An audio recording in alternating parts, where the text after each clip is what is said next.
បាទសួស្តីបងប្អូនទាំងអស់គ្នាឥឡូវបានយើងតាមចូលនៅថ្ងៃទី13បាទ13 14ចំវិញអត់បានទៅសារអត់ដឹងថ្ងៃខែបាទឥឡូវបានយើងចូលសល់មួយមកទៀតមកទៀតអាចជាអាច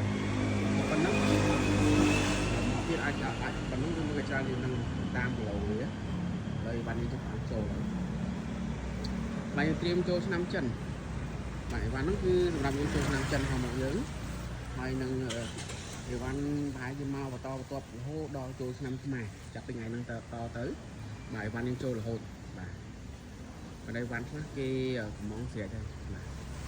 បាទហើយអីវ៉ាន់នេះយើងតម្លាក់មកយើងអាចរៀបទៅតាមខេត្តបាទទៅជីងមកទៅបានមើលនិយាយបាទបាទអរគុណច្រើនបងប្អូនដែលក៏ត្រូវកាយកំងអីអាចតំណែងបានបាទយើងនៅតូប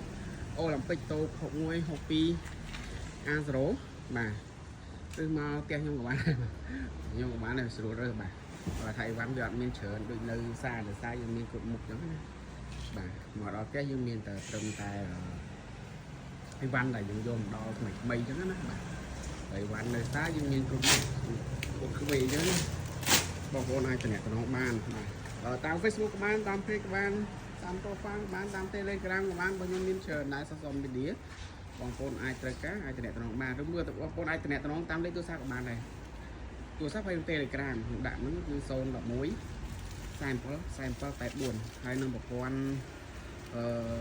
Smart គឺ097 096 847 47 84ហើយនឹងប្រព័ន្ធ Midphone មួយទៀត067 47 84បាទ3ប្រព័ន្ធហ្នឹងទោះបីវេលុយក៏ដោយមិនវេលុយក៏ដោយបាទ3លេខហ្នឹងអាចវេមួយណាក៏បានដែរ